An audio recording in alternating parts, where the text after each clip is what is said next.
If you want to lose dangerous belly fat, the first thing you need to know is this. The fat you can grab with your hand is not the fat that worries me most. The fat that concerns me is the fat you can't see. It's buried deep inside your abdomen. It wraps around your organs. It crowds your liver, your intestines, your pancreas, and while it may sit quietly in your body for years, it is not passive, it is not harmless, it is not just extra weight. It is biologically active. It sends out chemical signals that can raise inflammation, disrupt blood sugar, interfere with hormones, stress your heart, and make it harder for your body to burn fat in the first place. That fat is called visceral fat. And here's what makes it so frustrating. You can look relatively slim and still carry too much of it. You can be trying to lose weight and still not be targeting the fat that matters most. You can even see the number on the scale go down while your metabolism is still struggling. So if you've been asking, what is the fastest way to eliminate stubborn visceral fat naturally, let me give you the real answer. It is not one magic food. It is not one supplement. It is not one ab workout. And it is definitely not one desperate weekend of dieting. The fastest natural way to reduce visceral fat is to change the conditions that allow it to thrive. Because visceral fat grows in a body that is getting the wrong signals. Too much insulin. Too little movement, poor sleep, constant stress, too many liquid calories, too much ultra-processed food, not enough fiber, not enough muscle activity, too many hours sitting, too many late nights, too many repeated blood sugar spikes. Visceral fat is not random. It is a response. And if you change the signals, you can change the outcome. Now, before I show you what works fastest, let's get clear on why visceral fat is so different from the fat you see under your skin. The fat under your skin is called subcutaneous fat. That is the softer fat you can pinch. Visceral fat is deeper. It sits inside the abdominal cavity. Think of it like packing material shoved into a small space around delicate machinery. At first, it may not seem dramatic, but the more of it there is, the more it starts affecting everything around it. This is where the trouble begins. Visceral fat behaves almost like an endocrine organ. In other words, it sends messages. And too often, those messages are the wrong ones. It helps drive chronic low-grade inflammation. That kind of inflammation is not like getting a splinter and healing. It is more like a low fire that never fully goes out. Your body keeps reacting. Your tissues stay irritated. Your blood vessels don't function as smoothly. Your insulin signaling gets worse. Your appetite regulation gets noisier. Your recovery gets poorer. Then it becomes easier to store more fat, especially more visceral fat. That's one reason it can feel so stubborn. The fat is not just sitting there. It is participating. It is making fat loss harder. It can also push your body toward insulin resistance. That means your cells stop responding as efficiently to insulin, so your body has to produce more of it. And when insulin stays elevated too often, that tells your body to store energy instead of releasing it. So now you're stuck in a loop. High insulin makes it easier to store visceral fat. Visceral fat makes insulin resistance worse. Worse insulin resistance makes it harder to burn fat. This is why some people feel like they are doing everything right and still not seeing progress. They may be trying hard, but they are not breaking the cycle where it matters most. And there's something else. Visceral fat is strongly linked to cardiometabolic risk. That includes higher risk for type 2 diabetes, heart disease, fatty liver, and other serious health problems. This is why waist-centered fat matters so much more than people realize. It is not just about appearance. It is about the environment inside your body. Nitick Mayo Clinic. So what is the fastest natural strategy? Here it is. Lower insulin spikes, increase daily muscle activity, protect sleep, and create a mild but consistent calorie deficit without triggering rebound hunger. That is the formula. Not glamorous, not trendy, but very powerful. And when you stack these together, visceral fat often responds faster than people expect. Let me walk you through exactly how to do it. The first and fastest lever is this. Stop drinking your sugar. If you are serious about reducing visceral fat, sugary drinks have got to go. Soda, sweetened coffee drinks, sweet teas, fruit drinks, energy drinks, flavored bottled beverages that seem healthy but are loaded with sugar. These are some of the fastest ways to keep insulin elevated and keep fat storage turned on. Liquid sugar hits fast.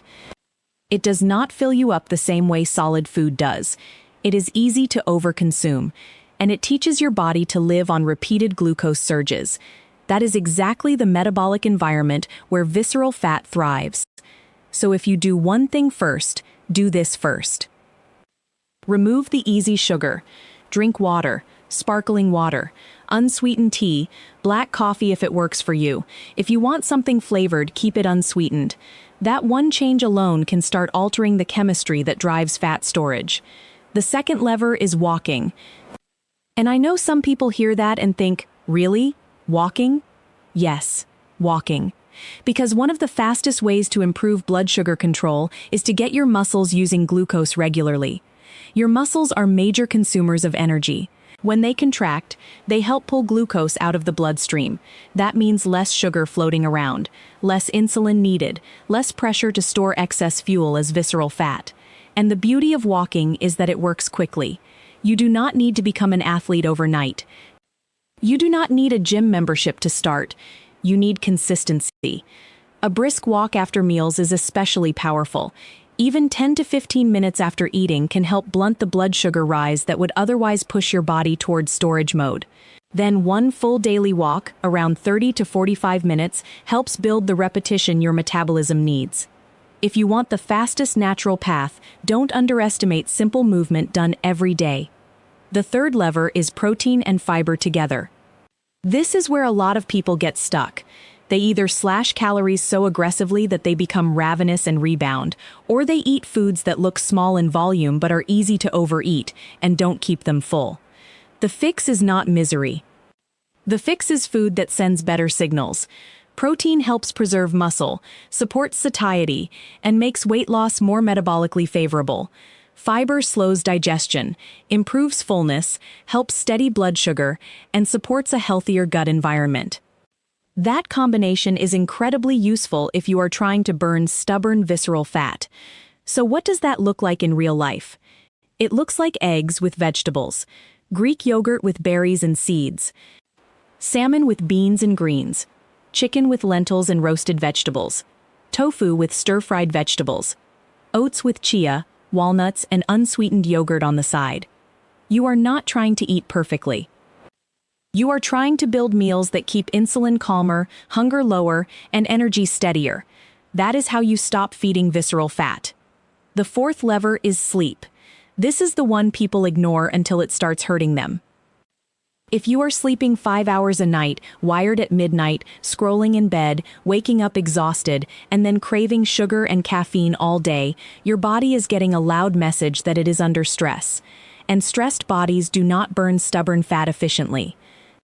Poor sleep raises hunger hormones, it worsens insulin sensitivity, it increases the drive to snack, it makes you more likely to choose quick energy foods, it raises stress hormones, and it makes consistency harder across the board. That is why sleep is not a bonus. It is metabolic infrastructure. 7 to 8 hours of quality sleep is not laziness, it is strategy. If you want to reduce visceral fat faster, protect your sleep like it matters. Because it does. Go to bed at a more regular time. Dim the lights earlier. Cut the late-night eating. Keep the room cool and dark. And if you can only improve one habit this week, make it the habit that improves all your other habits. That is sleep. Now let's talk about the fifth lever, and this one matters more than people think. Lift something. You do not have to become a bodybuilder. But if you want to eliminate visceral fat efficiently, you need to give your body a reason to keep or build muscle. Muscle is metabolically expensive tissue. That is a good thing. The more muscle you maintain, the better your body handles glucose. The better it handles glucose, the less insulin you need. The less insulin you need, the easier it becomes to access stored fat. Do you see the pattern? Everything comes back to signals. Resistance training changes the signal. Body weight squats, push-ups against a wall or counter, dumbbells, resistance bands, machines. Safe, basic strength work done 2 to 4 times a week can make a major difference. And no, you do not need to spend 90 minutes in the gym. You need regular muscle stimulus. That is enough to start shifting the system. The sixth lever is portion control without drama. This is where people get extreme control without drama. This is where people get extreme, and extremes usually backfire. You do not need to starve to lose visceral fat, but you do need your body to stop receiving more fuel than it can use. A mild calorie deficit, done consistently, works better than an aggressive crash approach that leaves you exhausted and overeating later.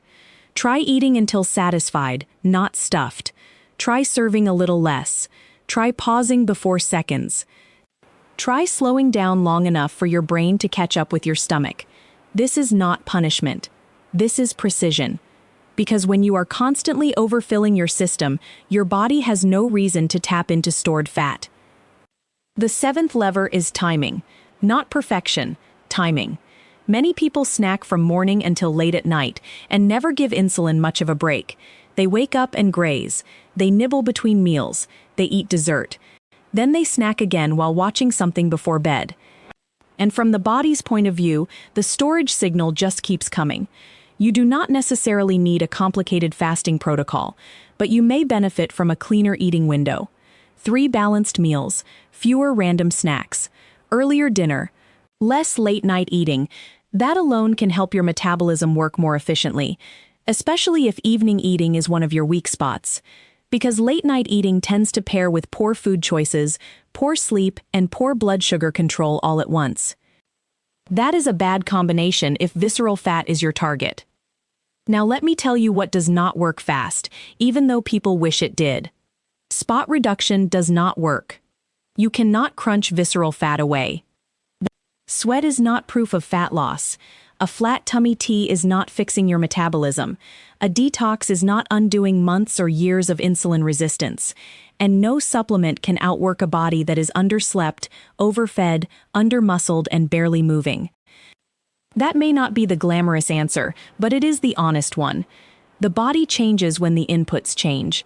If you want the fastest natural change, change the biggest inputs first. Here is the order I would focus on. First, cut sugary drinks and obvious liquid calories. Second, walk every day, especially after meals. Third, center meals around protein and fiber. Fourth, protect 7 to 8 hours of sleep. Fifth, add resistance training several times a week. Sixth, reduce portions just enough to be consistent. Seventh, stop the habit of late-night eating. That is your stack. And when people do these together, that is when stubborn visceral fat finally starts to lose ground. Not because of magic, because the biology changes. Your insulin becomes easier to control. Your blood sugar swings settle down. Your hunger becomes more predictable. Your muscles become more active. Your sleep improves. Your stress response quiets down. Your body begins to access stored energy more effectively. That is when the hidden fat starts to shrink. And let me say something important.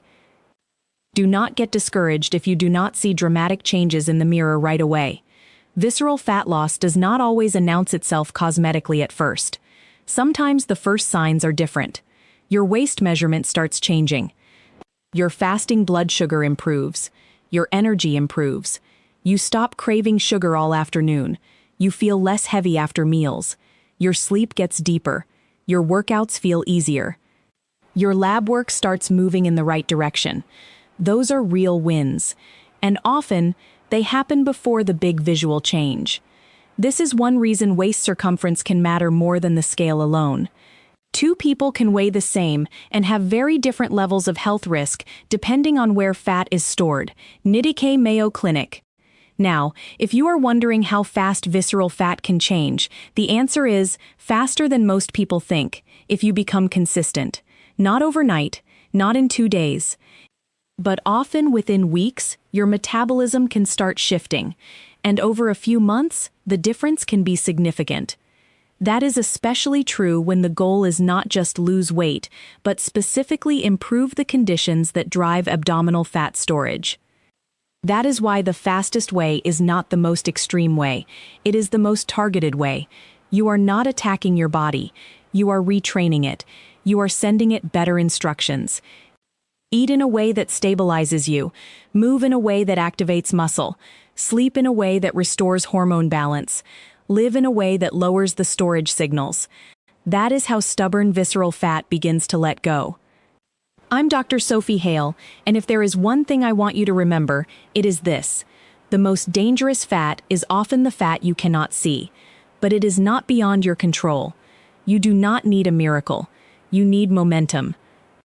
Start with the sugary drinks, then walk, then build better meals, then guard your sleep, then strengthen your body, then repeat. Because the fastest natural way to eliminate stubborn visceral fat is not one dramatic act. It is the rapid compounding effect of a few biologically smart habits done consistently enough for your body to trust them. And once your body trusts the new pattern, it starts changing. Not just on the outside, but deep on the inside, where it matters most.